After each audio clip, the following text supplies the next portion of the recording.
Señoras y señores, muy buenas tardes. Les damos la más cordial bienvenida a el último panel del día de hoy del Congreso de ISACH sobre charlas del MinSal. La primera será entregada por Luciano González, médico anestesiólogo del Gabinete MinSal, titulada Estrategia Regional del Sector Público basada en alto rendimiento. ¿Puedes subir por ahí?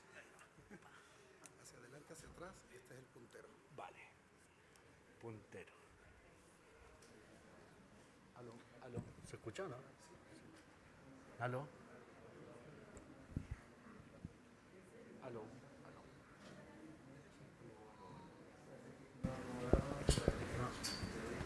¿Se escucha? Ahí sí. Buenas tardes, soy el doctor Luciano González, anestesiólogo del Instituto Nacional del Tórax y de la Clínica Santa María, y estoy en el gabinete ministerial en un proyecto que se llama los Centros Regionales de Resolución.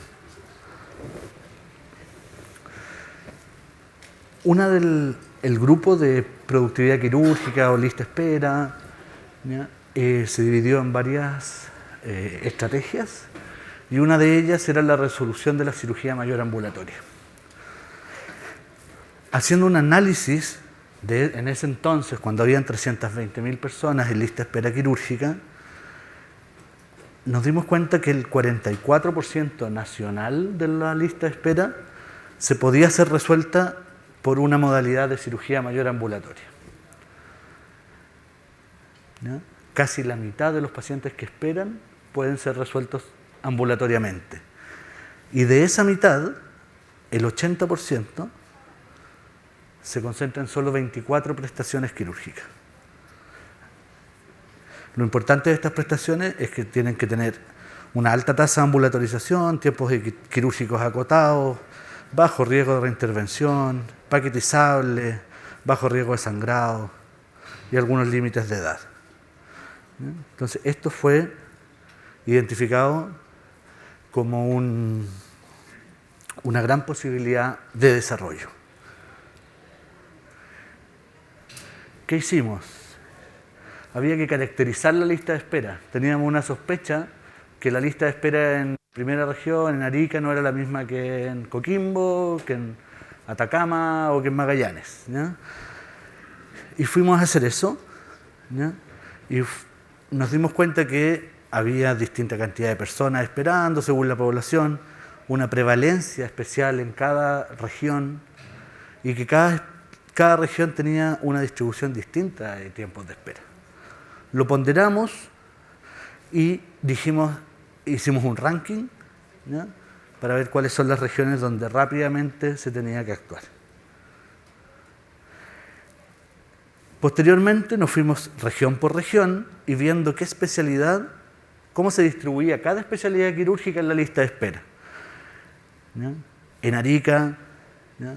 Cirugía digestiva; en Antofagasta, oftalmología; Ñuble, cirugía infantil, y así cada región tenía un patrón bastante especial. Aquí se geolocalizaron los enfermos por servicio de salud, aquí por el absoluto y acá por la densidad según la incidencia de la prestación quirúrgica. Entonces la pregunta que siempre nos hacía, ¿qué es un CRR? Es una estrategia para aumentar el rendimiento quirúrgico con una mirada regional, centrada en el paciente y con un uso eficiente de los recursos. ¿Cómo instaurarlo? Lo mismo de siempre, prequirúrgico, quirúrgico, posquirúrgico. Pero dentro del prequirúrgico, el corazón de esta estrategia son las unidades prequirúrgicas. ¿Qué es lo que pasa en Chile? En muchos lados es que en un hospital, en la región que sea, cada especialidad maneja su lista de espera, ¿ya? Independiente de que la reporten centralizadamente, la gestión es de unos pocos cirujanos, de unas pocas enfermeras, y cada hospital, cada región tiene un comportamiento distinto en la gestión de esa lista de espera. Entonces, ¿qué dijimos? tenemos que ir a estos lugares y tenemos que instalar una unidad prequirúrgica centralizada, ¿ya? Donde todas las especialidades reporten a esta y hayan enfermeras, TENS y administrativos con funciones claras de contactabilidad, porque aparte de generar pacientes que estén en condiciones de operarse, también generamos el contacto con un enfermo que ya se operó, que no desea operarse y poder actualizar esa lista de espera. Por lo tanto, esta es la palabra mágica de este modelo, de esta estrategia. Unidades prequirúrgicas con contactabilidad. Pero los dotamos de, valga la redundancia, de una dotación exclusiva. Es decir, el número de pabellones que tenía el hospital donde los fuimos a instalar determinaba que yo le ponía una enfermera cada 3 pabellones electivos, un TENS cada 3 pabellones electivos y un administrativo cada 6 pabellones. Más un manual de funciones. Cómo se contactan, cuál es la encuesta, ¿ya? Criterios de inclusión, criterios de exclusión. Chuta. Otra cosa importante, que también al momento de instaurarlos empezamos a trabajar el tema de paquetización, gestión de compras de insumos, ¿ya?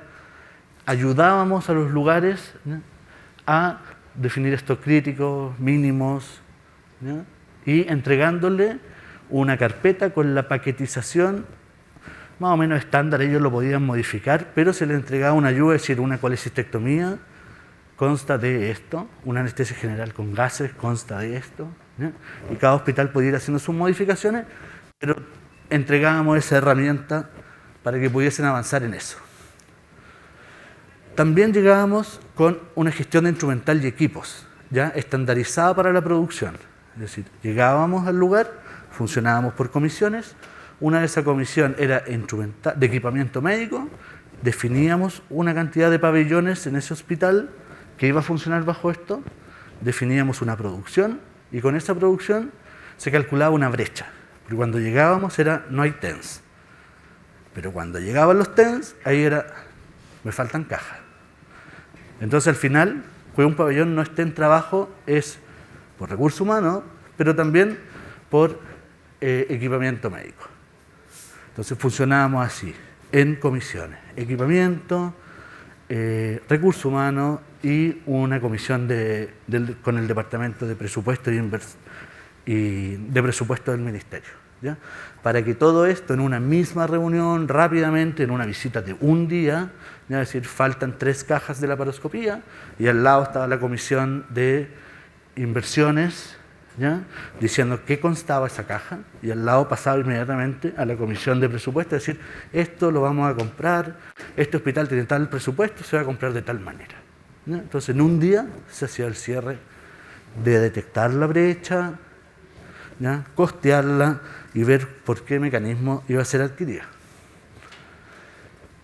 Entonces, eso era lo prequirúrgico. Prequirúrgico, unidad prequirúrgica, contactabilidad. En lo quirúrgico, como ya lo dijimos, el foco está en procedimientos y cirugías mayores ambulatorias.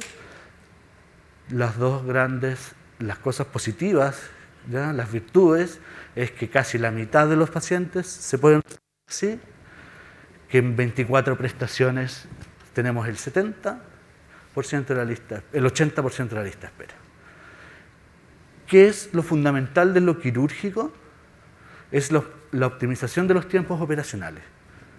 ¿Qué tiempos operacionales? Siempre dicen, no, que el anestesista es lento, que se demora en despertarlo. Parece que por ahí no va la cosa. La cosa va en los tiempos que no generan valor, ¿ya? Cuando hay un pabellón parado, que el paciente todavía no lo suben porque ese día no había estafeta, ¿ya?, que la admisión faltó un funcionario, que el paciente llegó atrasado, que no sabían que el paciente vivía a 1 hora, ¿ya?, en una zona de ruralidad. No es lo mismo un pabellón en Santiago que en Araucanía, ¿ya?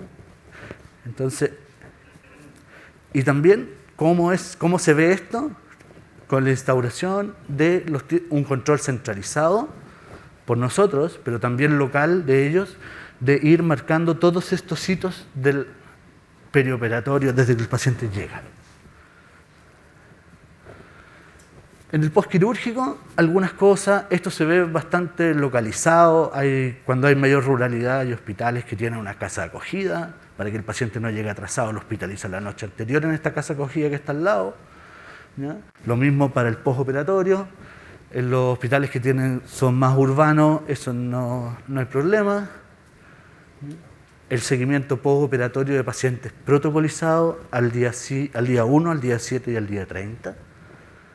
El día 1 fundamentalmente las preguntas para pesquisar complicaciones postoperatorias inmediatas y la instauración de una encuesta de satisfacción usuaria que interroga cada una de las variables anteriores. Fundamental, el componente tecnológico. ¿Para qué? Para coordinar la unidad prequirúrgica entre los distintos actores, ¿no? El monitoreo de los indicadores que definimos, con esos resultados ver un plan de mejora, hacer un seguimiento y también tenemos, como dijimos que era centrado en el paciente, nuestros procesos, como lo estaba en la definición, tenemos que hacer que nuestros procesos conversen con la definición, necesitamos que esta mirada integral del proceso, gestión de lista de espera, el pre y postquirúrgico, un command center que es el que va a ver en tiempo real lo que está pasando en los quirófanos, y el postquirúrgico, ¿no? Monitoreo, que es el pilar 6 del monitoreo y mejora continua. Y esto es pensando a futuro, que se va a desarrollar durante el próximo año, que es el portal paciente. Así que un paciente que esté en lista de espera tenga la capacidad, en esta etapa inicial, en estos centros regionales, de saber en qué etapa está. Está para tomarse exámenes, está en tabla, ¿ya? ¿Cómo nos ha ido? Partimos el 1 de junio en 2 hospitales, Padre Las Casas. Primero pensábamos que esto podía ser un gran hospital y vamos a construirlo y todo de nuevo. No, o sea, no, si lo hacemos así, no lo vamos a lograr pronto. Así que, si no se pueden construir hospitales, hay que hacerlos más eficientes y abrir los pabellones que no están en trabajo, ¿no? Podríamos construir un hospital sin construirlo. Entonces partimos en Frique y Padre Las Casas tímidamente con un pabellón en cada hospital, con el manual de procedimiento, con el compromiso de los jefes de pabellón, sus directores médicos, los jefes de los distintos equipos quirúrgicos, en lograr ser un pabellón o un quirófano de alto rendimiento. Tratamos de darle un valor a ser de alto rendimiento y de alta productividad. En el grupo médico siempre está el que opera mucha complejidad, es el mejor, pero operar mucho, bien y sin complicaciones también es complejo. Al día de hoy ya estamos con 6 pabellones de cirugía mayor ambulatoria, 2 de cirugía menor, ¿ya? La Serena con 3 pabellones de mayor ambulatoria y uno menor. El Gustavo Frique con 2 pabellones de cirugía mayor y Padre Las Casas con un pabellón de cirugía mayor. A final de año todo nos indica que vamos a llegar a 12 pabellones de cirugía mayor ambulatoria bajo este modelo, los mismos 2 de cirugía menor, y el total de pabellones proyectados para los próximos 2 años son 34 pabellones de cirugía mayor ambulatoria. ¿Cómo nos ha ido? Como les dije, el 1 de junio partimos con 2 pabellones y como una vez al mes vamos subiendo un poquito, ya estamos con 6. Llevamos 1.243 pacientes operados, con un promedio de 4,7 pacientes operados al día por pabellón, con todas las dificultades de caja y de recursos humanos que todos conocemos, pero ¿qué generamos? Que un hospital que tenía un rendimiento X, al abrir, aunque al menos un pabellón de CMA, este rendimiento generó que el rendimiento global del quirófano subieran un punto. Si al tener, con los mismos pabellones que tenemos ahora, 6 pabellones, operando a una tasa de 4.7, operaríamos un poquito más de 7.000 cirugías. Si estos 6 pabellones fueran solo un hospital, ¿ya? Seríamos el hospital número 10 que más opera en Chile. Es decir, el Hospital San José de Independencia, que tiene 18 pabellones electivos, hace 7.290 cirugías. Hacen cosas mucho más complejas, ¿no? Pero lo que queremos, no es una comparación odiosa, pero lo que queremos hacer es decir, si tú le das eficiencia a tu hospital, estás construyendo pabellones, ¿no? Es como en todos los hospitales. Si tú le das eficiencia a las camas, no necesitas construir otra torre. Ahí están las camas. ¿Qué otros hospitales tienen 6 pabellones electivos? El Hospital Pereira y el Hospital de La Serena, que hacen 2.000 cirugías al año. ¿Cuáles son los indicadores? Aquí está la cirugía 1.243, con una distribución distinta en cada lugar, dependiendo del número de pabellones que tienen. Tenemos una tasa de suspensión, ¿ya? Que el promedio nacional del primer semestre es 8,8. El estudio de la CNP dijo que era 12, hace 2 años atrás, 3 años atrás. Nosotros, ese 2,9, 3%, es una reducción de un 66% de las suspensiones. ¿Por qué? Porque la unidad prequirúrgica está protocolizada. Entonces el paciente está en condiciones de ser operado. Eso, más de la mitad de estas suspensiones son por COVID.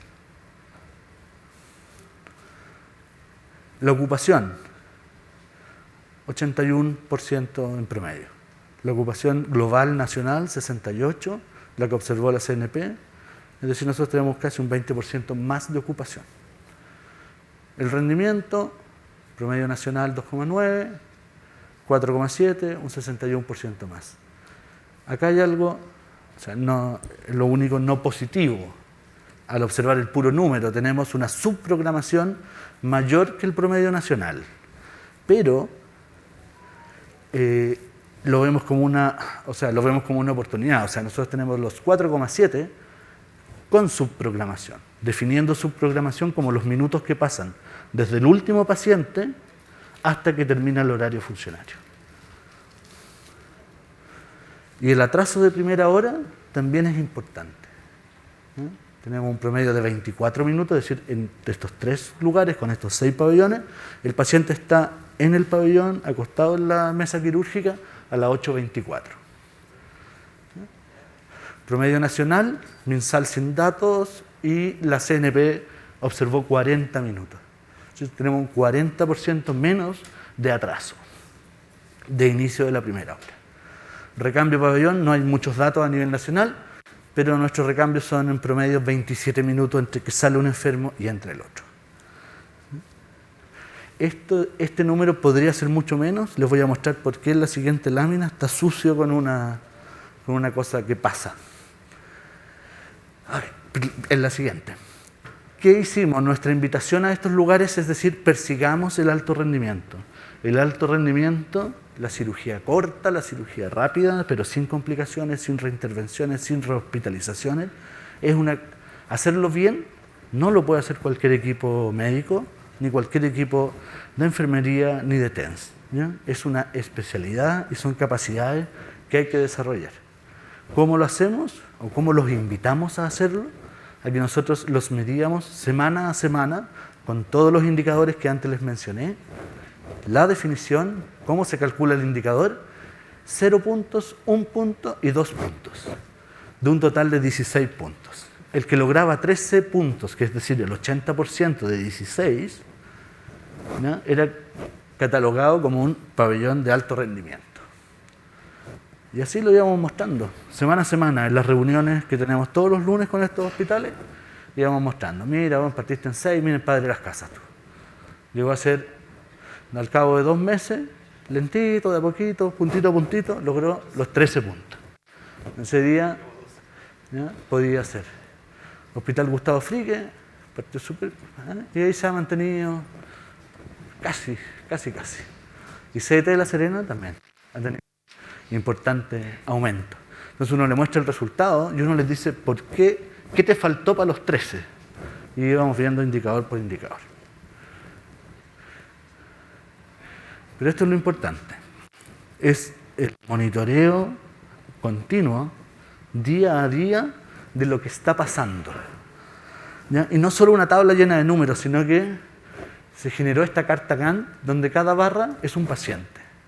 En naranjo, desde que entra hasta que inicia la cirugía, fin de la cirugía, el despertar. Y ahí están los recambios. ¿Ya? Y podíamos ir viendo qué es lo que está pasando. Cataratas, el compromiso era hacer 8. ¿Ya? Y me hicieron 6. ¿Qué pasó? ¿Qué les falta? ¿Ya? ¿Qué pasaba? Cajas. ¿Ya? No había caja para el recambio, habían solo 6. ¿Ya? Relevo de TENS para el almuerzo. Entonces, cuando les dije que el recambio era 27 minutos, 25 minutos, ¿ya?, está muy sucio por esto, porque acá tenemos a veces 1 hora y media, 2 horas. ¿Ya? Pero para no ser autocomplaciente, lo metemos igual. Y aquí, miren, faltan cajas. Y estamos en el proceso de compra. Las empresas de aquí al lado se demoran bastante ahora con la pandemia en entregar. Cuando menos se demoran son 90 días. Así que partimos hace un par de meses una compra intensiva de cajas que esperamos que de aquí a final de año tener solucionado esta brecha, ¿ya?, y esta brecha. Y esto es lo que vamos compartiendo y con un ánimo súper constructivo, y ellos van viendo cómo mejorar. Y como son 3, tienen un problema y nosotros funcionamos como vaso comunicante de soluciones creativas. Es decir, oye, en La Serena lo hicieron así. Oye, así lo hicieron acá. Y ahí, ¿ya? Así que es bien enriquecedor jugar este rol de articulador entre las experiencias de la red. Miren, este es un ejercicio muy importante, muy bonito y que ejemplifica lo que dicen, vamos a operar fuera de horario para estimular la producción en el horario. Producción en horario, producción en horario, producción en horario. Parte el plan para operar después de las 5 de la tarde. O mejoré, sí, operé un poquito más que la semana pasada, pero bajé mi producción institucional. Reunión, oye, ¿qué pasó? No, es que, ojo, esto no puede estar pasando. El compromiso era que no había ningún problema en operar fuera de horario, fines de semana, en la noche, lo que quisieran, pero la producción institucional hay que subirla. ¿Sí? ¿Por qué? Porque estamos todos vinculados y estamos ayudando, qué sé yo. Lo sintieron como que no habían cumplido su palabra empeñada. Porque cuando partimos con algunos compromisos. ¿Qué producir y cuánto producir? Segunda semana, peor. Y aquí ya la conversación no fue tan amistosa. No, fue amistosa igual, pero más...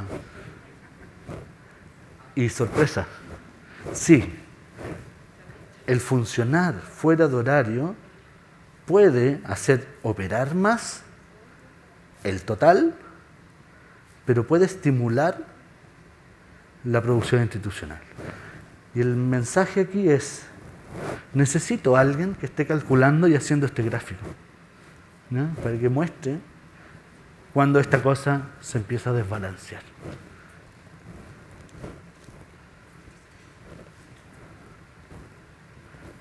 Muchas gracias.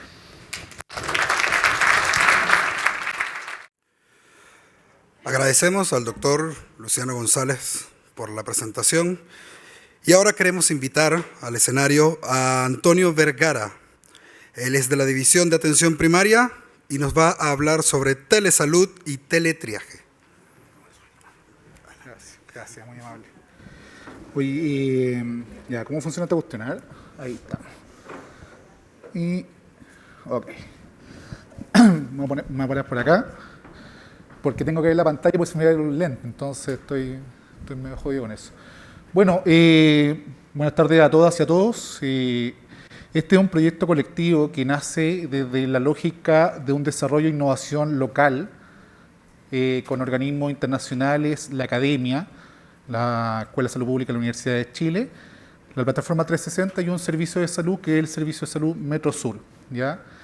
Es importante que nace en un proceso de pandemia, donde, como todos sabemos, seguimos viviendo, estamos en un proceso de transición, pero había la forma de pensar cómo las prestaciones de salud familiar que hoy día las personas requerían todavía en pandemia, estamos hablando de medicamentos, exámenes, controles, personas descompensadas, crónicos, etcétera. Entonces nace esta innovación. Y lo importante de esta innovación es que es una innovación que funcionó. Y la pandemia ayudó a que esto se innovara a nivel local y fuera un desarrollo con las funcionarios y organismos que apoyaran este proceso.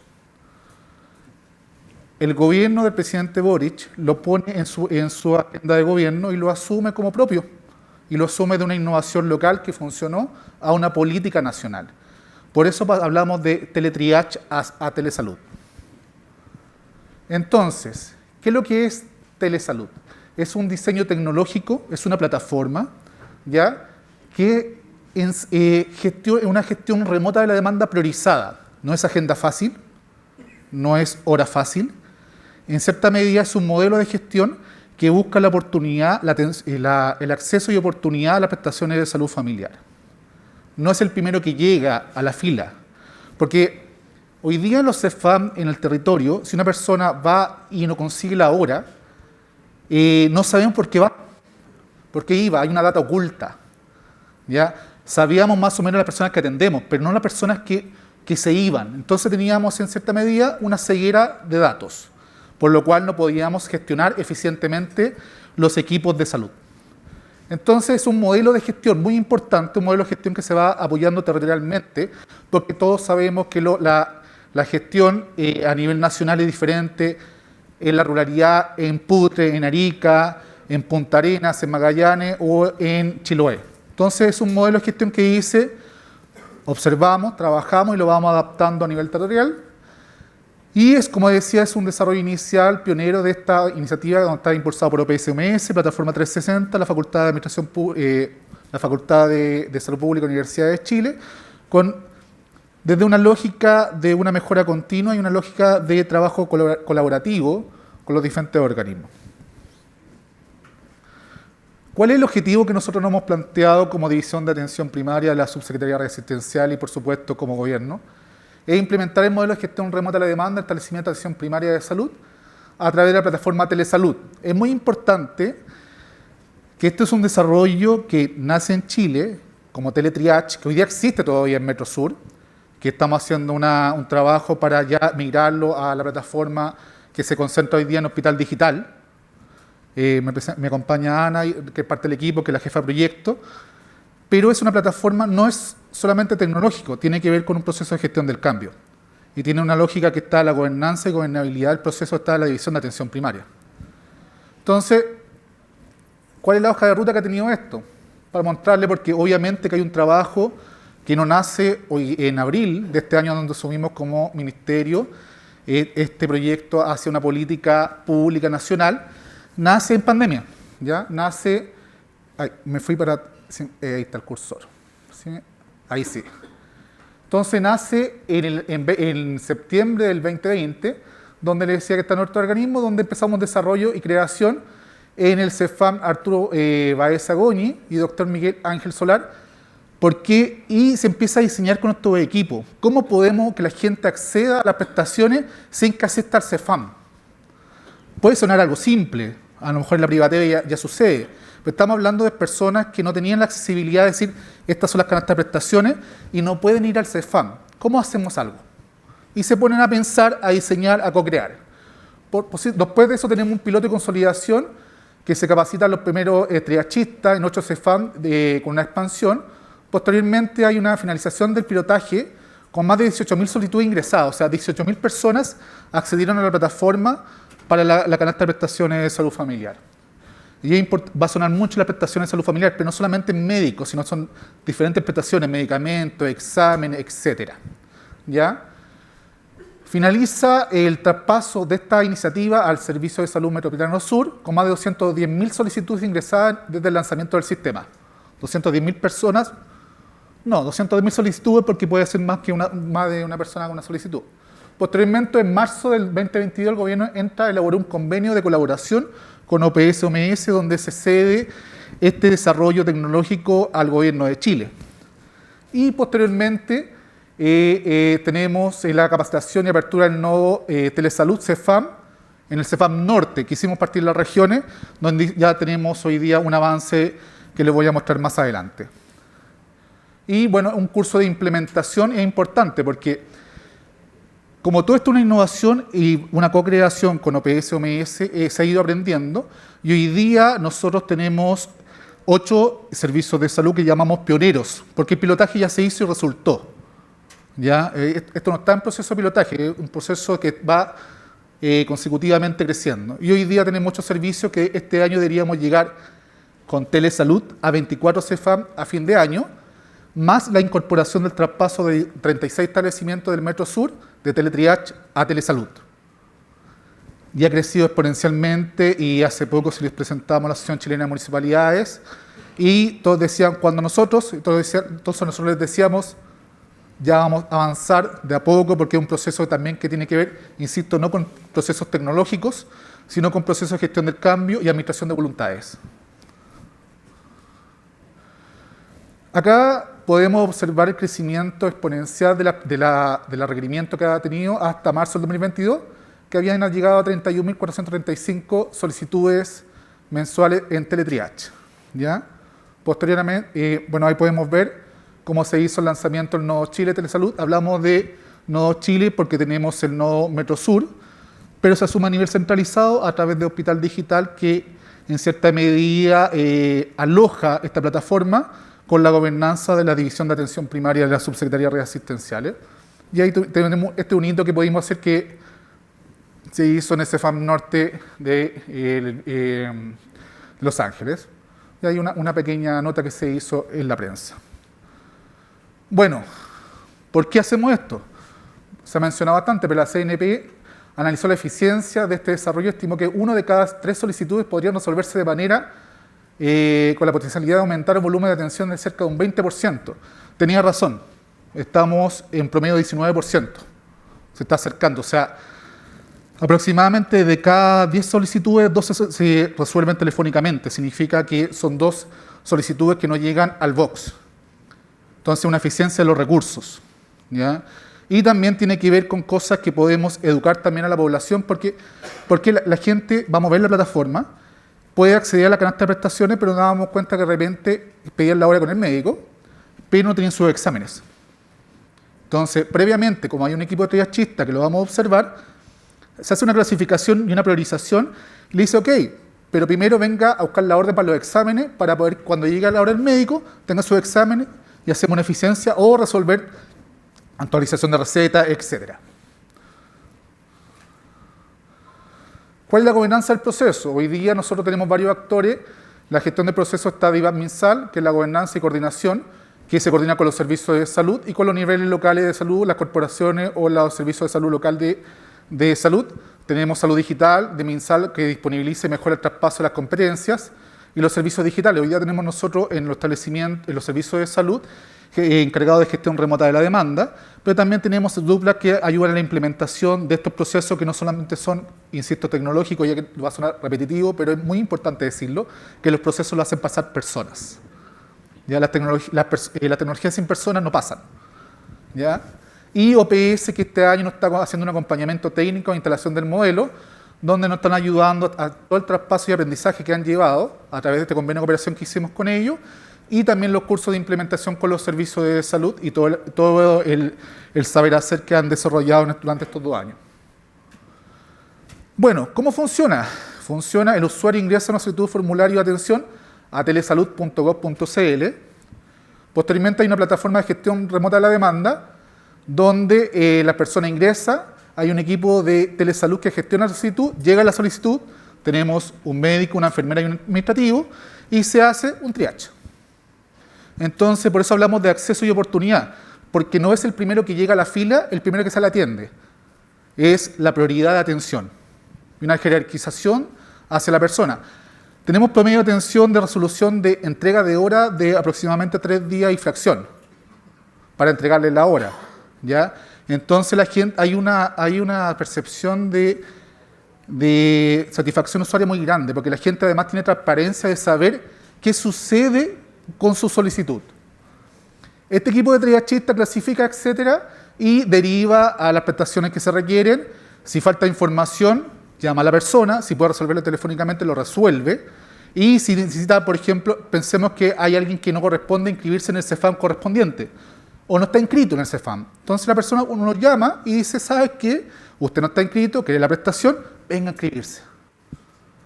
O le puede decir, ¿sabe qué? No corresponde a este CEFAM, pero también le informamos a través de un mensaje, a través de correo electrónico en la definición. Bueno, entonces la persona ingresa a telesalud desde un celular, computador o tablet, es amigable con cualquier plataforma, ya completa el formulario, ingresa los datos, el formulario agenda, información adicional, ayuda a la personal del CEFAM, tiene un espacio libre, que lo vamos a ver en un video que tenemos presente, donde puede indicar quiero hora médico, pero ¿para qué? Me duele la rodilla, ya, tengo problema para respirar, etcétera. Puede hacer un detalle. Entonces muchas veces en la clasificación los triagistas lo que hacen es que se fijan más en el mensaje que en la solicitud que están haciendo las personas. Y así también puede hacer una clasificación y una jerarquización de la solicitud. Incluye los datos de contacto, correo electrónico, número telefónico. Es muy importante también que la plataforma permite que una persona tercera le pueda pedir a otro, porque también sabemos que nuestros usuarios también son personas mayores que a lo mejor no tienen acceso o personas que no consideran que sea amigable. Entonces es un proceso también de trabajo que lo pensamos desde ahí. Tiene un código de seguimiento que puede ingresarlo a la plataforma y saber en qué estado se encuentra la solicitud. Entonces hay una transparencia, porque yo cuando hoy día voy al CEFAM, pido la hora, pero yo no sé cuándo me van a llamar, quién lo tiene, en qué proceso está. Entonces esto también permite decir, ok, demoramos un poquito más en entregarte la hora, pero tú sabes en qué proceso está. Hay una transparencia de información con el usuario, con el paciente, con la comunidad. Puedes revisar el estado de la solicitud y agendaríamos tu cita. Entonces, como muestra acá, hay un código QR también que está en los lugares donde estamos desarrollando la estrategia, que la gente puede escanear. Hospital Digital, como buen socio de la Subsecretaría de Redes Asistenciales, ha preparado un montón de material audiovisual, gráfico, etcétera, que permite este proceso. Uno de estos es el que estamos viendo ahora. Entonces, les voy a pedir, si me pueden por favor colocar el video 1, que está acá. Vamos a ver cómo lo vería el usuario, ¿ya? Entonces yo ingreso a telesalud.gov.cl, ya me aparece esta página, entonces yo puedo enviar una solicitud, relleno un formulario con el RUT, DNI, pasaporte, etcétera, relleno toda la información que está acá, ya, ahí estamos haciendo una prueba en espacio en el QR, precio de prueba. Entonces vamos rellenándolo, la información. Si yo tuviera una cuenta, que la vamos a ver también, se rellenaría automáticamente. Y también está por clave única. Entonces, después de eso yo puedo ver todo mi registro. Acá está pidiendo de qué región es. Nos vamos a ir al CEFAM, si no me equivoco, Renca, que es donde está funcionando hoy día. Centro de Salud Familiar Renca, mi teléfono, correo electrónico. Desea recibir seguimiento de su solicitud por mail, para que le llegue el código y lo pueda hacer el seguimiento. Pido una prestación dental y motivo de la consulta contra tratamiento de mayor de 20 años. Entonces, ahí está generada y acaba de generar el código de seguimiento. Y luego de eso, lo que vamos a hacer ahora, vamos a gestionar mi solicitud, quiero saber en qué está. Entonces yo coloco el código de solicitud, voy a consultar y me dice, ¿sabes qué? Está en esta solicitud, está acá. Estimado Pedro, y te manda un mensaje en qué espacio está. ¿Ya? También podemos ingresar, como decía, con clave única y ahí va a aparecer todo mi historial de prestaciones que yo he hecho, de solicitudes. Entonces acá está en médico, está ver, voy a poner ver, y me dice que está pendiente, ¿ya? Y ahí me llegó el código también al correo para yo poder observarlo. Entonces hay una transparencia de la información. Y si se dan cuenta, es amigable. También tenemos, la gente puede decir, ¿sabe qué? También quiero anular la hora. Entonces, las horas que se perdían por no presentación, la persona también tiene la capacidad de decir, ¿sabe qué? Ya no la quiero, ya no la necesito. Pero si yo hoy día voy al consultorio, donde no tengo telesalud, no tengo la forma de decir, ¿sabe qué? No puedo, o el teléfono a lo mejor va a estar ocupado, por lo cual no puedo avisar, y se pierde la hora para otra persona. Entonces estamos hablando también de eficiencia de los recursos. Ahora vamos a ver la otra parte, que es el usuario interno. Le voy a pedir que por favor me presenten el video número 2. Acá tenemos diferentes perfiles. Tenemos triachista, vamos a entrar al Centro Familiar Renca. Entonces vamos a ver la solicitud que yo tengo pendiente. Y me presenta una serie de clasificaciones donde yo veo a las personas y yo veo en qué estado se encuentra, las puedo derivar.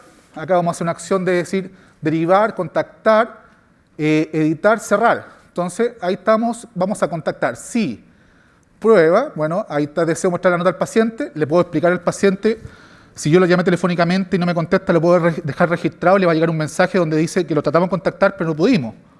¿Ya? Entonces va a citarse y efectivamente empezamos a ver la gestión de la información. También podemos ver la solicitud de las derivadas, en qué se encuentra. Y acá, en las derivadas, podemos observar también el estado. Si damos cuenta de la información de la persona, estoy haciéndolo rápido, pero ustedes lo pueden hacer también con telesalud.gov.cl. La idea es mostrar un poquito. Y ya se la cita. Lo que estoy diciendo es que este proceso permite al triachista, al equipo que hablábamos, del médico, la enfermera u otros profesionales, gestionar y jerarquizar las prestaciones solicitadas. ¿Ya? Vamos a... y acá tenemos, esto es muy importante, que esto es para el gestor. Tenemos toda la data, cuánto se demora, cuánto está en plataforma, cuánto tiempo se derivó, qué tipo de prestaciones, a qué tipo de profesional está haciendo, cuánta gente se ha atendido mensualmente, se va actualizando todos los días. Entonces, tenemos un espacio amigable para el usuario, un espacio de gestión para el triachista, pero también para el gestor, porque puede tomar decisiones. ¿Ya? Y esta plataforma es sin costo hacia los establecimientos, más allá que reorientar recursos de gestión de personas. Bueno, algunos resultados.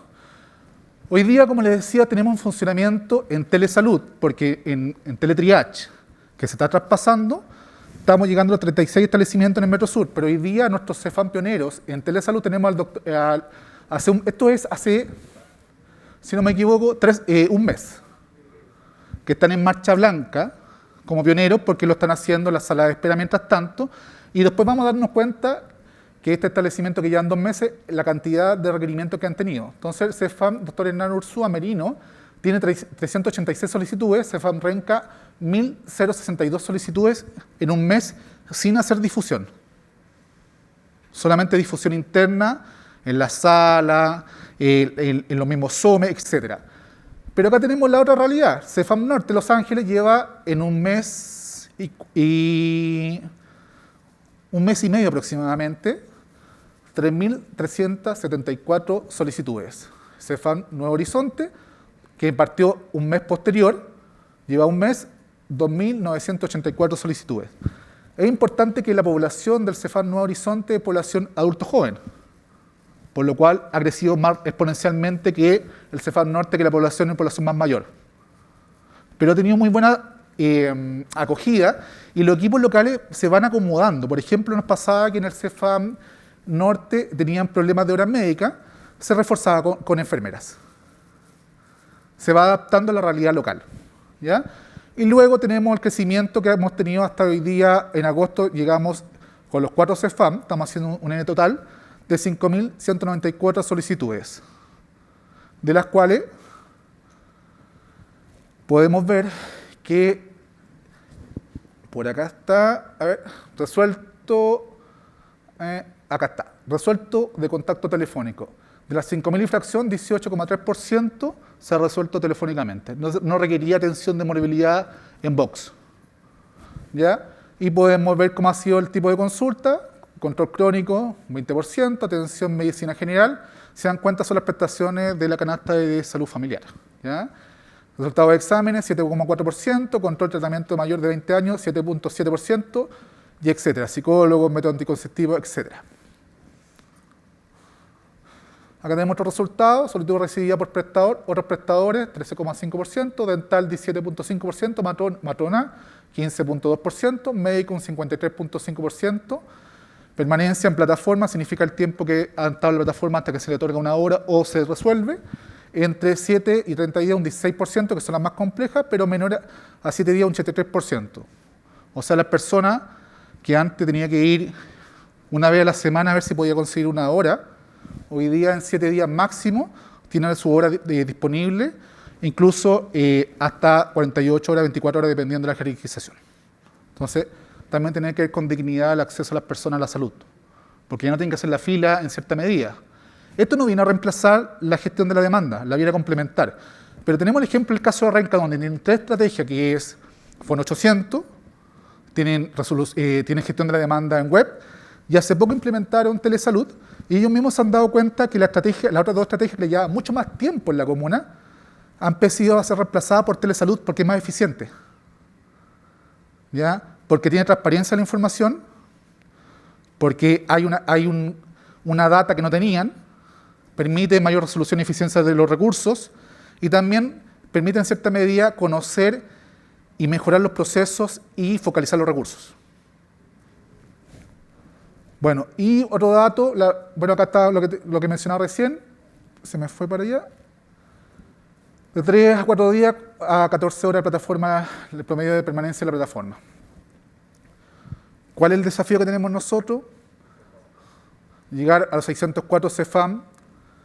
Sabemos que es un proceso ambicioso, lo vemos como proceso, es un proceso voluntario, pero cada día más nos llegan más llamadas telefónicas de diferentes municipios de Chile, de establecimientos, que el doctor lo mencionaba, la formación de pares y la experiencia de pares ha sido crucial en esto, porque nosotros el proceso que hacemos de acompañamiento previo al plan de implementación que tienen que hacer es que vayan a ver la experiencia. Y no se lo contamos nosotros, se lo cuentan sus pares. Entonces lo ven la eficiencia del funcionamiento. Porque es fácil diseñar entre pocos y al momento de implementar tenemos una disonancia entre lo que nosotros diseñamos y lo que se puede ejecutar. Por lo cual acá los pares les cuentan a nosotros cómo ha sido el costo-eficiencia. Se dan cuenta que crece muy rápido, pero se dan cuenta que a la larga los beneficios son mejores en el sistema de telesalud, que es gestión remota de la demanda, que hemos querido presentarle e implementar en este país, porque sabemos que podemos hacer dignidad para las personas y las atenciones de salud en atención primaria. Muchas gracias. Agradecemos al señor Antonio Vergara por su presentación. Y ahora, para hablar sobre Copago Cero, le damos la bienvenida al escenario al señor Matías Goyenechea, jefe de la División de Desarrollo Institucional de FONASA. Hola a todos, todas, un gusto poder estar acá. Desde FONASA estamos muy contentos de poder participar de esta 10ª versión de Expo Hospital. Y bueno, efectivamente nosotros vamos a presentar lo que tiene relación con una iniciativa que para nosotros es sumamente relevante, que es Copago Cero. Esto implica mejorar finalmente la protección financiera a una gran cantidad de pacientes, personas que hoy día están haciendo uso de la red pública. Aquí está.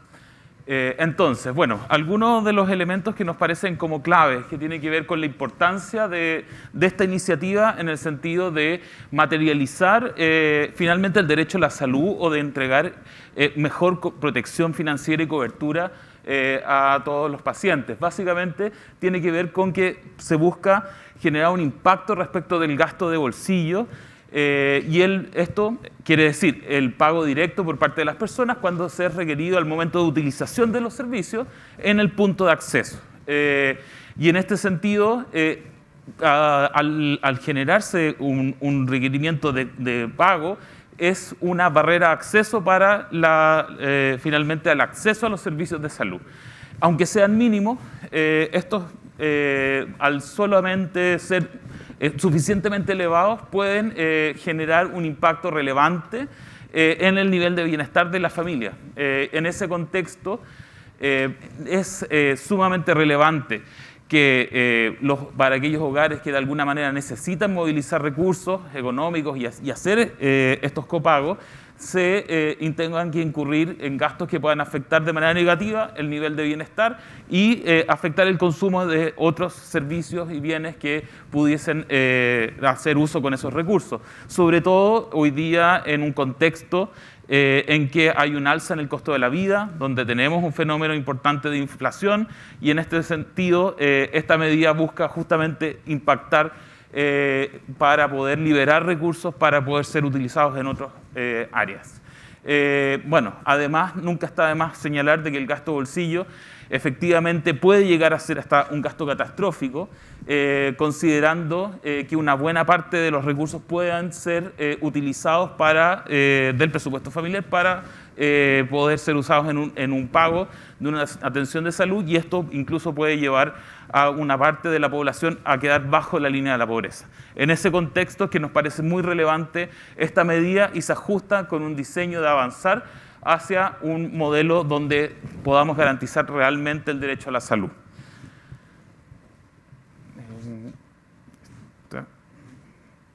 Ahí. Este es un gráfico que ilustra la situación que tenemos en términos de gasto de salud total y el gasto de bolsillo como porcentaje del Producto Interno Bruto. Chile en los últimos años ha venido haciendo un esfuerzo bastante importante en mejorar o aumentar el gasto sanitario, y eso se ve desde, esto es el gasto total, y que avanza de un 6,8 a una situación en la que tenemos ya para el año 2019, que son los últimos datos disponibles en este caso, de 9,3. Y el gasto de bolsillo implica de este total un tercio prácticamente, que es casi un 3,1% al 2019 del Producto Interno Bruto. ¿Qué implica esta medida? Básicamente que hay en el fondo una modificación de la protección que entrega el Fondo Nacional de Salud para el conjunto de beneficios que son parte del régimen general de prestaciones en términos de sus aranceles. Todo lo que es modalidad institucional, no GES y GES. Y acá estamos hablando de todas las atenciones que están incluidas dentro del arancel de modalidad institucional, considerando acciones curativas, lo que tiene que ver con prótesis, medicamentos y todos finalmente los servicios que se entregan o la protección que queda incluida en la modalidad de atención institucional. Además, esto implica aumentar la protección, sobre todo en aquellos tramos que no tenían protección, que son los C, D y en algún caso los B, que tenían algún copago en atenciones odontológicas. Entonces estamos ampliando en los tramos B para aquellas atenciones dentales, estamos avanzando en entregar cobertura al 100% en los tramos C, que tenía un copago de 10 y un copago de 20% para los tramos D. Adicionalmente, también se expande el beneficio a lo que es el GES. O sea, también esto incluye todas las garantías explícitas en salud para los beneficiarios de FONASA, que también tenían que hacer un copago, también en las proporciones que estaban indicadas ahí. Si bien el caso del GES hay protecciones adicionales, por ejemplo, un mecanismo de límite de copagos totales que se puedan hacer, un mecanismo stop loss. Hoy día, en el fondo, estamos nuevamente también cerrando esta brecha de falta de cobertura que se tenía en función de tener estos pagos. Como algunos detalles, bueno, la medida implica beneficiar a más de casi 5.400.000 personas y son personas que efectivamente son parte de los tramos C y D del FONASA, menores de 60 años, considerando que ya los mayores de 60 años ya tenían este beneficio. De aquellos, 54% son hombres, 46% mujeres, y en ello implica que casi el 80% de la población finalmente también queda cubierta con un beneficio de protección financiera que alcanza a tener gratuidad en esta modalidad que es la que se entrega en la red pública de salud. Además, lo que se puede también señalar es que quienes son un poco para ir caracterizando, las personas que son hoy día de los tramos C y D del FONASA son aquellas personas que tienen rentas también que van entre los 400 hasta los 584.000 pesos. Entonces estamos hablando de que no son sujetos o personas que tengan altos niveles de ingresos, sino que son personas que tienen ingresos medios, y en este sentido nos parece de que era una medida importante desde el punto de vista de generar un alivio financiero a las familias. También, bueno, usando los datos del INE, podemos decir que el ingreso mediano, es decir, aquellos que es representativo para la mitad de la población, llegó a los 457.000 pesos, que es la mitad de ellos están, en el fondo, con ingresos menores a este monto. En ese marco, este anuncio es un gran alivio efectivo para quienes reciben ingresos medios. A partir del 1 de septiembre, esta medida entró en vigencia y en ese contexto ya podemos decir de que está en producción esta medida, aliviando en el fondo lo que tiene que ver con el pago en estos grupos de personas. Este tiene que ver con un poco con el impacto en términos de ahorro potencial que hemos ido como construyendo desde el FONASA y tomando en consideración los estudios que hemos venido haciendo en términos de caracterización del gasto en salud. Estamos hablando de que como usuarios anuales en términos de copago, el monto de ahorro promedio que se podría obtener por parte de un grupo familiar podría llegar hasta los 265.000 pesos al año, y de 22.000 pesos mensuales. Por otra parte, si usamos otra metodología usando los datos CACEN, los datos tienden un poco a moderarse. No obstante, estamos hablando de que la cifra de ahorro anual podría llegar a 147.000 pesos y 12.000 por mes. Hoy día, en términos del copago anual, este llega a sumar sobre los 100.000 millones de pesos. Y mucho se traduce, por un lado, en lo que es percibido por la red hospitalaria, y por otra parte hay una parte importante que se traduce en deuda para las personas. Y en ese contexto es que también esto implica materializar también ese alivio desde el punto de vista del total de este gasto. Acá un poco el detalle de cómo está agrupada la cantidad de los cotizantes. En la gran mayoría, si se ve, está agrupado casi el 70% de los cotizantes del FONASA dentro de los grupos que van desde los 100.000 pesos hasta los 600.000 pesos. En ese sentido es que hablábamos de que este es un beneficio que opera efectivamente sobre los grupos de ingresos medios y por lo tanto en este contexto de alza del costo de la vida tiene un impacto relevante en términos de poder liberar recursos. También un elemento que nos parece importante decir es que estos grupos, que es el C y el D de FONASA, es un usuario de la red hospitalaria. Y en general, si medimos y vemos la actividad de los grupos C y D, cómo se comportan en términos de sus atenciones en MLE o MAI, en general tenemos una relación de que un 70% en promedio de la actividad de las personas de los grupos C y D se hacen en la red hospitalaria.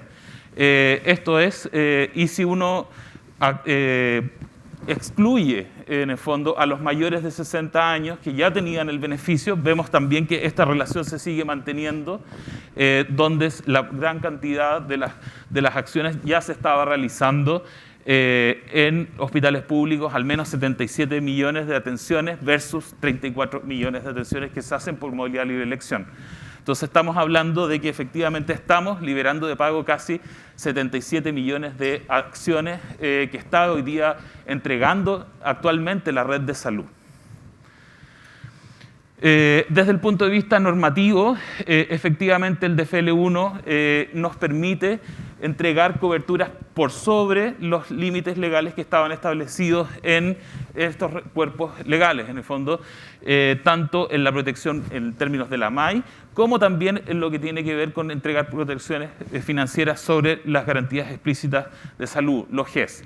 En ese contexto, mediante un cambio en el arancel y también mediante la resolución que fija la protección financiera, que esto salió publicado el día 29 de agosto en el Diario Oficial, pudimos hacer una modificación de la resolución que se llamaba 1717, que establecía finalmente la protección financiera, y se hizo una actualización del arancel de la modalidad de atención institucional, donde se puso en cero todos los copagos, incluidas aquellas acciones, todas las acciones que están ahí desde sus distintas naturalezas, curativas, medicamentos, prótesis, también lo dental.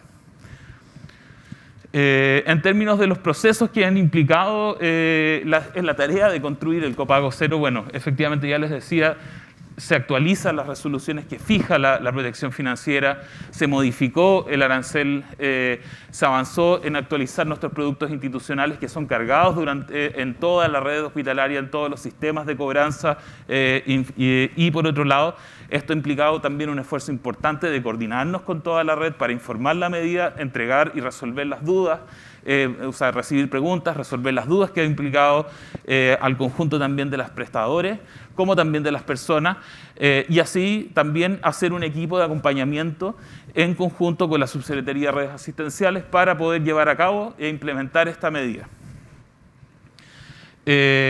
También, bueno, se ha tenido una serie, no solo una, sino que varias conferencias, videoconferencias con todos los centros de salud para efectos de esto, así como generar instructivos para que los sistemas informáticos puedan ir reportando y monitoreando lo que implica este beneficio, y también generar referentes para justamente generar una buena interacción con las personas, con la comunidad, y también ir resolviendo dudas internas de los equipos de los hospitales y de los centros de salud para efectos de poder ir generando una retroalimentación con el fondo y con la red.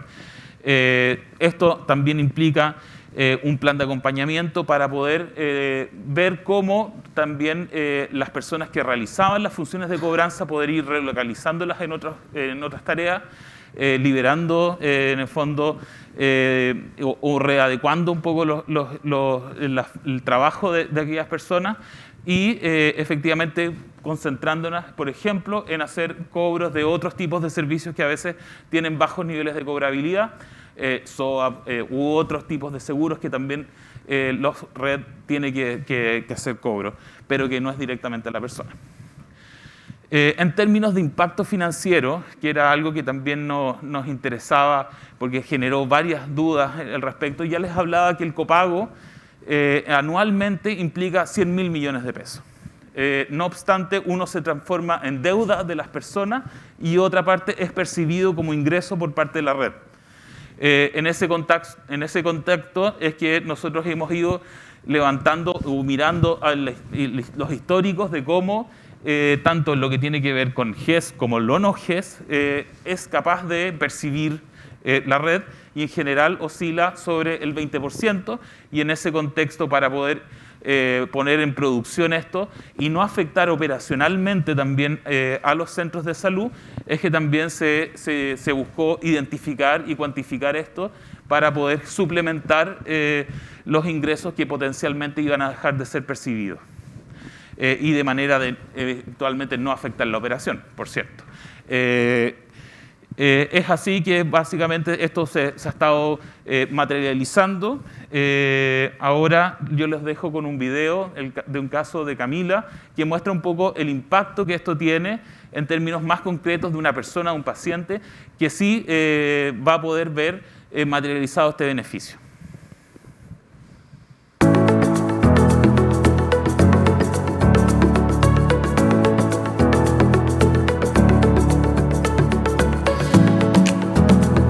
Yo nací en realidad con un riñón poliquístico y a la vez siendo monorrena. Aparte de esta enfermedad tengo un lupus. Personalmente yo soy FONASA B, entonces yo pago el 20% de todas las atenciones que tenga. Yo gasto aproximadamente 50, 60 mil pesos al mes en exámenes y o medicamentos.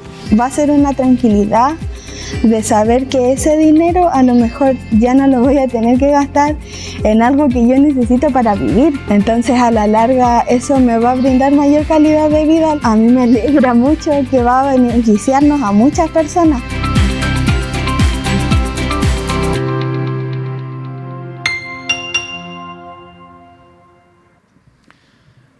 Bueno, tal como sale en el caso de Camila, esto y este tipo de casos son bastante frecuentes, donde tenemos personas que pueden tener problemas crónicos que requieren tener atenciones bastante frecuentes, o también hay casos en los cuales que son intervenciones quirúrgicas de alto costo que también implican un copago directo que es bastante elevado. Y en ese sentido, esta medida de copago cero ha implicado efectivamente mejorar la protección que entrega el Fondo Nacional de Salud a las personas, a las comunidades, y también creo que es importante decir que tampoco genera una inducción de demanda.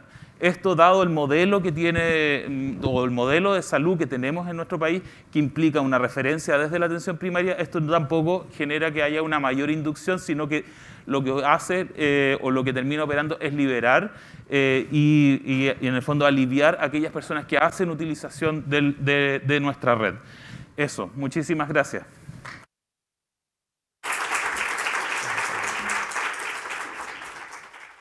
Agradecemos la presentación del señor Matías.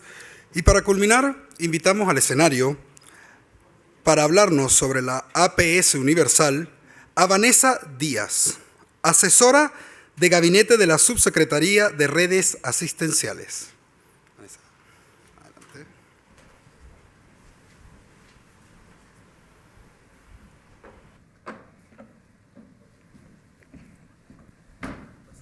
Gracias.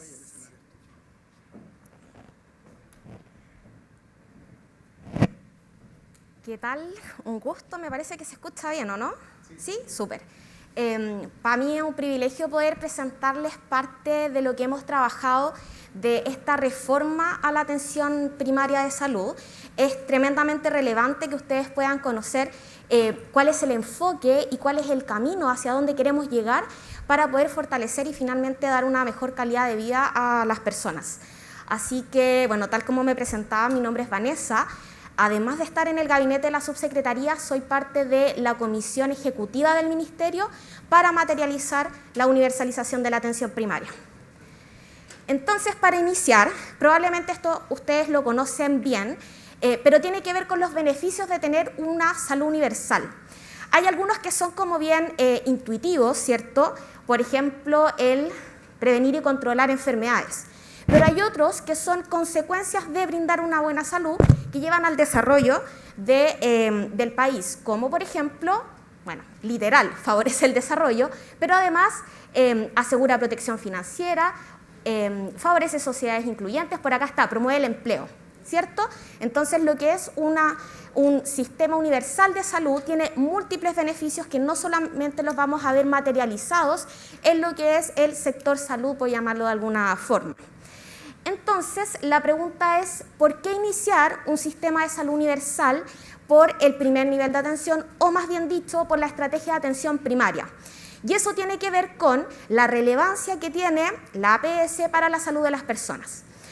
En este nivel, nosotros implementamos algunas estrategias de salud pública que son exitosas, las cuales llevan décadas, como por ejemplo la vacunación, ¿cierto? Pero también hay otros beneficios que, como por ejemplo la reducción... para atrás, ahí sí. La reducción de la mortalidad materna, que tiene que ver obviamente con la atención institucional del parto, pero también tiene gran influencia el hecho de tener una regulación de la fecundidad, el poder tener controles de las mujeres embarazadas que permiten pesquisar tempranamente las patologías, y todo aquello se lleva en la atención primaria. Y a mí me gusta relevar cuál es el rol y cuáles son los beneficios de esta, porque en general es mucho más atractivo, ¿cierto? Y es mucho más, viene más a la mente cuáles son los beneficios de una atención de una patología propiamente tal. En cambio, en una estrategia de salud que lo que busca es mantener a las personas saludables, a veces ese beneficio no es tan fácil de poder comunicar. Por tanto, reconocer el rol que tiene la atención primaria en los resultados de salud de la población es tremendamente relevante y explica el por qué se parte lo que es la reforma del sistema universal por la atención primaria. Entonces, también esto se materializó, ¿cierto? Se concretó en un compromiso de plan de gobierno, en donde se indicaba que se iba a dar cobertura al 100% de la población por la APS. Y esto tenía una justificación que básicamente era que era necesario hacer salud a nivel de los territorios, a nivel poblacional, y no distinguir si estas personas eran o no sujetos de cuidado de la atención primaria. Y además que no es posible el aumentar el acceso y la cobertura solamente enfocado en los cuidados que son más bien curativos, ¿cierto? Sino que, oye, me confunde, pero son los dos verdes, así, para atrás, ahí sí. Sino que es necesario incluir la promoción, prevención, para poder brindar y aumentar el acceso a la atención. Entonces, y esto es parte ya del trabajo que tiene la comisión. Quizás esta presentación no es tan tangible ni concreta como las otras medidas que hemos visto, pero la verdad es que estamos siendo testigos y partícipes de lo que es una reforma. Por tanto, para poder llevarla a cabo es necesario que nosotros tengamos claridad qué es lo que queremos hacer, ¿cierto? ¿Cuál es nuestro marco y hacia dónde van a ir dirigidas nuestras acciones?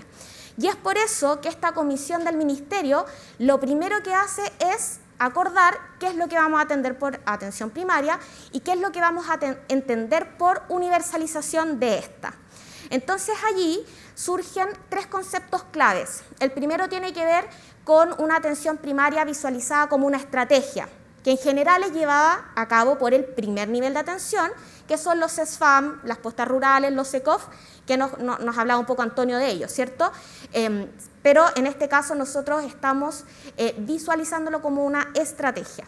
Lo segundo es el concepto de APS fuerte. Y por último, y esto un poco engloba ambos, tiene que ver con conceptualizar a la APS como el centro y la articuladora del sistema de salud.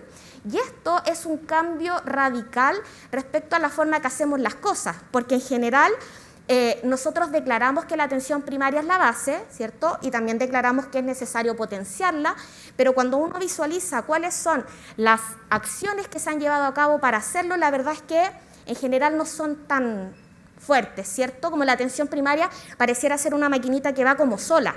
Entonces, en este caso hay una declaración que es, bueno, nosotros vamos a potenciar esta estrategia porque va a ser la articuladora de todo el sistema. Entonces, en esta primera parte que tiene que ver con estrategia de salud, nosotros lo que hicimos fue rescatar un poco la declaración de Alma Ata, que se inicia esa conferencia un 6 de septiembre, ¿cierto? Ayer conmemoramos un día de la atención primaria, hace ya casi 40 años esta declaración, y en esta se habla de la atención primaria como una asistencia sanitaria esencial. Pero además recogemos parte de la declaración de la conferencia de Astana del 2018, que va en la línea un poco de Alma Ata, ¿cierto? La declaración completa, y ahí ustedes en algún momento los invito a leerla, es bien interesante. De repente no va tan en la línea, pero este extracto en particular sentimos que se comunica bastante bien. Y lo que dice es que una APS fuerte es necesaria para mejorar la salud física y la salud mental, ¿cierto? La salud en su ámbito completo, y que para esto la atención primaria es la piedra angular de un sistema de salud sostenible. Y ahí es donde conversan ambas. Entonces se rescatan estas dos como nortes o objetivos que nosotros queremos lograr con la reforma de la atención primaria. Después, cuando nosotros hablamos de atención primaria fuerte, lo que hacemos es recoger los atributos esenciales de la atención primaria, que son estos 4 de acá: acceso, coordinación, longitudinalidad e integralidad. Si es que nosotros logramos que estos atributos esenciales se materialicen en la atención primaria, lo que hacemos es no solo mejorar el sistema, ¿cierto?, a través de la calidad de los servicios sanitarios, sino que también mejoramos justamente los resultados sanitarios del país, a través de la reducción de hospitalizaciones evitables o también directamente disminuyendo la mortalidad. Y por último, la concepción de la atención primaria como el centro y la articulación del sistema. En el centro lo que queremos decir es que el punto de encuentro de las personas es la atención primaria. Por allí circulamos todos, ¿cierto? Y se materializan, se ejecutan las acciones que van desde la promoción de la salud hasta la recuperación y rehabilitación, ¿cierto? Entonces eso lleva a que sea la principal estrategia de cuidado. Y como segunda parte es la articulación de la red asistencial siendo el punto neurálgico. Es decir, la salud de las personas es gestionada a través de la atención primaria. Las necesidades de salud, más bien dicho, son gestionadas a través de acá. Y por tanto, lo que hace es regular el tránsito de las personas por la red asistencial. Entonces, no se concibe como la base, así como que uno va de abajo para arriba, sino que más bien algo circular donde uno transita, ¿cierto? Uno va cambiando de niveles según las necesidades de cada persona. Entonces, con eso en mente, la comisión dice, bueno, también nosotros tenemos que reconocer ciertas particularidades que tiene la atención primaria en Chile, que no es habitual de ver en otros lados, como por ejemplo, que somos un sector en donde la multidisciplinariedad es fundamental, ¿no? En otras partes está más bien concentrado en lo que es la medicina y la enfermería, pero acá tenemos una gama de profesiones, cada quien con su saber especializado que permite materializar en la atención primaria cuidados que sean integrales y más bien específicos según dichas áreas. Pero además, nosotros decimos que valoramos la atención primaria como punto de encuentro con el derecho de la salud, es decir, allí materializamos el derecho. Con eso, después decimos, bueno, esta es la atención primaria. Esta es la atención primaria que nosotros concebimos que debe ser trabajada y hacia allí debemos llegar. Después la pregunta que nos hacemos, porque la verdad es que no había un consenso inicial, es qué es lo que entendemos por universalización. Y allí rescatamos lo que la OPS y OMS nos señalan como conceptos que tiene que ver que la universalización es el acceso universal más la cobertura universal. La cobertura, entendiéndola como que el sistema tiene mecanismos para poder cubrir a toda la población, ¿cierto? Pero el acceso universal es reconocer que si bien todos pueden estar cubiertos, quizás no vamos a acceder. ¿Y por qué no vamos a acceder? Porque existen ciertas brechas. Por tanto, un acceso universal nos lleva a preguntarnos a qué podemos hacer para eliminar estas brechas. Algunas brechas que son como, nos vienen inmediatamente a la mente a propósito de la geografía del país, tiene que ver con brechas geográficas, ¿cierto? Pero hay otras que son más bien socioculturales. Hay personas que no usan el sistema porque consideran que no lo necesitan, ¿cierto? Me siento bien, no necesito atenderme en ninguna parte, no necesito ser sujeto de cuidado. Esa es la palabra. Hay algunos que también dicen, yo prefiero no atenderme o no usar ciertos servicios porque se los quito a otro. Eso también es súper... es bien reiterativo cuando uno escucha por qué de repente no hay retiro de la alimentación complementaria, que es parte de una estrategia de salud pública, ¿cierto? Por el miedo de que si yo lo uso, el que más lo necesita no lo va a tener. Y eso es una barrera que es sociocultural. Y hay otras que son de organización, como por ejemplo, no brindo los servicios en los horarios o en los lugares que las personas pueden usarlo. Y hay otras que son así ya muy obvias como de género, ¿cierto? O sea, no puedo asistir al centro porque soy mujer, que generalmente somos las que tenemos las funciones de cuidado, y por tanto si ustedes me van a dar una atención entre las 8 y las 5 de la tarde es poco probable, o si las atenciones no las concentran dentro del horario escolar, probablemente tampoco voy a poder asistir. Entonces, con eso en mente, decimos, bueno, identifiquemos quiénes pudiesen ser estas personas que se beneficiarían de una reestructuración o una reforma de la atención primaria, un fortalecimiento de la APS, más bien dicho. Y hay un primer grupo que son los 3 millones de personas del país que no son beneficiarios de FONASA. Ellos no están cubiertos. Entonces, esto llegaría a ese público. Hay otro pool de personas que son 2 millones, que son están inscritas en FONASA, pero que no están inscritas en la atención primaria. Y eso pudiese entenderse como cobertura, ¿cierto? Pero eso es más bien un trámite, entre comillas, fácil, ¿cierto? Yo voy a mi centro, soy FONASA, me inscribo, perfecto, resuelvo eso. Pero ahí entran a jugar lo que tienen que ver las barreras de acceso, ¿cierto? Por algo esas personas no quieren ser usuarias del sistema, por algo no se inscriben. Y hay otro número que se cuantifica en 6 millones, pero ahí uno pudiese entrar a discutir si es que es o no es el número. Esto está basado en el informe de la Comisión Nacional de Eficiencia y Productividad, que lo que indica es que en un año, del 100% de las personas que están inscritas en atención primaria, solo el 50% usa efectivamente los servicios, ¿cierto? Entonces ahí nosotros evaluamos que son 6 millones, ¿cierto?, de los casi 13 que están inscritos que tienen barreras de acceso, que están inscritas pero por algo no lo están usando. Y ahí aparece la pregunta fundamental, porque cuando uno habla de universalización de atención primaria como el título, la primera pregunta de quienes se desempeñan es, ¿cómo vamos a dar más cobertura a la población con la atención primaria que tenemos? Entonces, la respuesta es, ¿esto es solo lograr acceso y cobertura? La verdad es que no.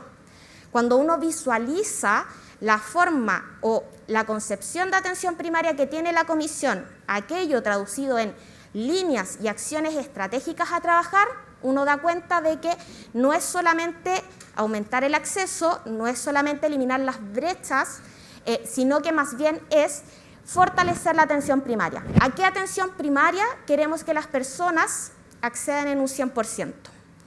Y ahí esta pregunta es como la que a mí más me gusta, es como puerta de entrada o centro. Ese es un cambio radical un poco en la concepción. Y puede ser poco concreto, como yo les decía al inicio, pero esto marca el inicio de las acciones concretas, ¿cierto?, que les vamos a poder contar y mostrar para materializar que la atención primaria sea el centro, para que sea la articuladora del sistema de salud. Entonces, ahí el Ministerio de Salud se plantea, bueno, ¿cómo vamos a conducir la reforma? Y siempre teniendo en mente el propósito. El propósito final de esto no es que todos tengan cobertura. El propósito final de esto es mejorar el estado de salud de las personas. Y eso siempre lo tenemos que tener en mente porque si no nos vamos mareando en qué cosas vamos o no vamos a hacer. Y eso nosotros postulamos que lo podemos lograr a través de un sistema de salud universal, que, dadas las condiciones que tenemos para poder implementarlo, apostamos a que esto inicie por la atención primaria de salud. Y ahí se generan 2 espacios conductores. Y me parece que esto es como bien relevante e interesante en el momento de poder pensar cómo diseño una reforma en este caso. Y aparecen 2 espacios. El primero, que es la Comisión Ejecutiva del Ministerio, a la cual pertenezco, en donde son funcionarios, jefaturas en general, de las distintas divisiones o departamentos del Ministerio de Salud que se identificaron como clave al momento de poder implementar y ejecutar las acciones que nos lleven a esto. Pero hay otro espacio que es el Consejo Asesor para la Atención Primaria. Estos se comunican a través de sus distintos actores como coordinadores, a través de sus secretarios técnicos y ejecutivos, a través de quienes presiden estas mesas, pero lo que hacen ambos espacios es, la comisión prepara material para la discusión y el consejo hace recomendaciones respecto a eso. Y este consejo está compuesto como por 2 instancias. Hay un comité que es de alto nivel, en donde están las exministras y ministros de salud, que claramente tienen la experiencia respecto a cómo se conduce la cartera, pero además está compuesto por un comité político-social, en donde están los actores que también se identificaron en un inicio como claves al momento de realizar cualquier modificación o fortalecimiento de la atención primaria. Desde quienes usan el sistema, materializado a través de la presidenta del Consejo de Usuarios, Ancosalud, desde quienes forman a las personas que trabajan en el sistema, entonces está la Escuela de Salud Pública, desde aquellos que generan el conocimiento científico como la Sociedad Chilena de Salubridad o la Sociedad Chilena de Medicina Familiar, pero también representantes de quienes pueden ejecutar o pueden apoyar en acelerar las acciones necesarias como los representantes de salud de ambas cámaras.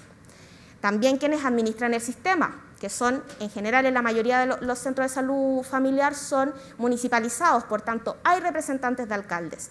También está representante de los gobernadores.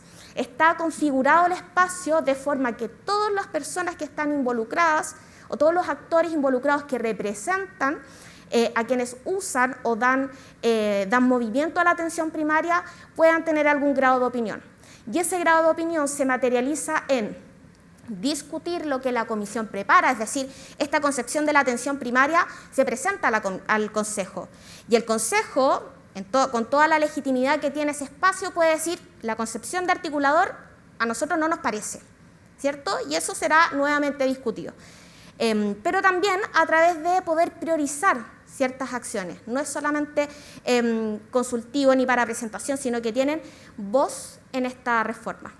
Entonces, la Comisión para la Atención Primaria, y por eso que esta presentación tiene que ver con conceptualización, está en una primera etapa ya con 2 meses de funcionamiento en definir los conceptos, que son los que yo les presento, y las líneas y acciones estratégicas. Líneas y acciones que fueron presentadas el día martes, eso fue ayer, al Consejo y que por tanto ellos van a poder revisar y emitir sus recomendaciones. Por tanto yo se las voy a mostrar, al menos las líneas, no las acciones, pero estas están sujetas a cambio, porque todavía necesitamos la opinión de quienes están involucrados. Y esta comisión poco a poco va concretizando aquello y llega a la etapa de operacionalizar la atención primaria universal a través de 6 comunas que van a ser pioneras, que se espera que el próximo año ya podamos iniciar allí. Entonces pasamos por esta etapa como de soñar, ¿cierto?, de crear, de declararle a las personas qué es lo que estamos trabajando para finalmente empezar a ejecutar ciertas medidas. Ahí, por ejemplo, lo que presentaba Antonio respecto a telesalud, probablemente es una acción o un eje que se va a abordar, ¿cierto?, como apoyo a lo que es la atención primaria universal. ¿Y qué es lo que se trabajará? Básicamente son 5 líneas. 4 que están adaptadas también de las recomendaciones de OPS-OMS hacia un sistema de salud universal. Nosotros la materializamos a lo que es atención primaria, pero en sí lo que hace es como dar respuesta a las funciones de salud, ¿cierto? Entonces, por una parte, hablamos de ampliar la cobertura y el acceso equitativo a los cuidados integrales, y esto se materializa, si mal no recuerdo, entre 5 y 6 acciones. Hablamos de resolutividad, hablamos de cómo va a articular el sistema, ¿cierto? Estas líneas son lo suficientemente amplias para que tanto el Consejo como la Comisión puedan indicar qué es lo que se va a discutir allí. La segunda es fortalecer la rectoría y gobernanza. La tercera, aumentar y mejorar el financiamiento. Y esto a mí me gusta harto, yo no sé si el Consejo quizás en algún momento lo va a evaluar, pero lo que plantea OPS-OMS es avanzar hacia la eliminación del pago directo. Y la Comisión lo que plantea es, ¿saben qué? Nosotros podríamos ir un paso más allá y lo que pensemos respecto a esta línea, pensémoslo con el fin de eliminar el gasto de bolsillo. Y esto me parece que es tremendamente relevante, sobre todo con lo que mencionaba Matías. Entonces, acciones, por ejemplo, que vayan a aumentar el acceso a fármacos, ¿cierto?, que es gran parte un ítem en el que se gasta o hay gran inversión de gasto de bolsillo, van dentro de esta línea, ¿cierto? Es lo suficientemente amplia para discutir eso, para discutir acceso a métodos complementarios o exámenes. La cuarta línea es fortalecer la coordinación intersectorial. Y la última, y esta es de entera creatividad de la Comisión, tiene que ver con reconocer de que es necesario proveer de los recursos para que la atención primaria pueda ejecutar estas otras acciones, estas otras líneas. Entonces ahí nosotros declaramos que queremos asegurar la disponibilidad de recursos sanitarios, y eso es amplio, ¿cierto? Recursos desde fuerza laboral hasta recursos más bien físicos, de infraestructura, de tecnologías de información, de sistemas de registro, tan ampliamente discutido la necesidad de tener un sistema de registro único. Pero acá también nosotros declaramos, y eso está más bien contenido en las acciones estratégicas, que no es solo disponer, no es solo tener, sino que más bien es tener una distribución equitativa y disponer de estos recursos que sean de calidad. O sea, ahí se nos vuelve a ampliar el espectro respecto a, vamos a discutir o vamos a proponer acciones para poder trabajar la formación de las personas que se desempeñan en atención primaria. O sea, esta línea permite discutirlo. Entonces, como ustedes ven, aquello es más bien trasciende lo que es un periodo de gobierno, porque las acciones necesarias para poder llevar a cabo esto son más bien, requieren una gran inversión, tanto de tiempo, tanto de recursos. Entonces, lo que se hace con esto es declarar a la APS como una estrategia de cuidado de salud para toda la población. Y ahí nosotros mencionamos que esto es una política de Estado. Por eso es que el Consejo tiene una composición de los ministerios y de los actores sociales de todas las áreas para poder darle sostén y que esto trascienda. Porque si bien tiene el título de Atención Primaria Universal, esto más bien es fortalecimiento de la atención primaria. ¿Que vamos a lograr una atención, un acceso y una cobertura universal? Sí, lo vamos a lograr, esperamos, ¿cierto?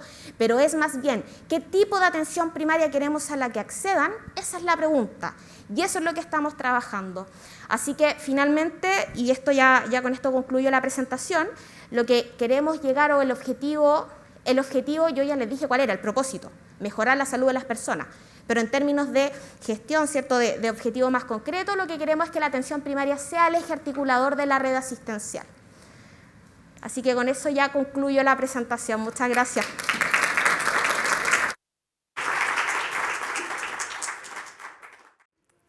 Muchas gracias a la señorita Vanessa Díaz por la presentación. Con esto damos por finalizado el segundo día del Congreso ISACH 2022. Queremos agradecer a nuestros auspiciadores de Feria Medical Market, de ISACH 2022 TNS y nuestros auspiciadores London Consulting Group, Rolopom, Ergotron y Aquanacer.